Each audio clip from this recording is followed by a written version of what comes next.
Namamahalan ka ba sa feeds o pagkain ng mga alaga mo? Lugi na ba kung aasa sa feeds? Ipakain mo damo na lang. Kaso hindi naman nakakapalaki yan eh. Kilalanin ang Madre de Agua, tinatawag ding nasidero, Tricantera gigantea, mula sa Acanthaceae family. Ang Madre de Agua ay isang small to medium shrub. Mabuhok ang ibabaw ng dahon, petiole, pati stem. Dark green ang ibabaw, light green naman ang ilalim ng dahon. Parang ngipin ang gilid ng dahon at mistulang may mga nakaumbok sa ibabaw. Ang Madre de Agua ay kilala bilang livestock feed. Pwede sa alaga mong baboy, kambing, pati manok, pabo. Isama mo na ang pato. Maganda ba yan? Nakakapalaki ba talaga yan? Baka naman mamayad dyan mga alaga ka o lugi pa sa bili ng biik. Sinasabi na ang Madre de Agua ay may mataas na content ng protina. Ayon sa mga pag-aaral, ang protein content niya ay nag-range lang naman from 17 to 22%.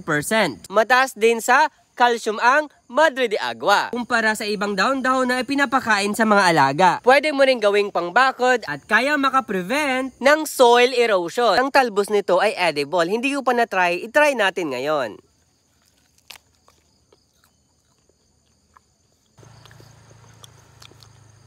May kakaiba siyang lasa. So ayan, kung nagustuhan nyo ko sa yung video, i-follow nyo ko dahil nakagaganda ng buhay ang may alam.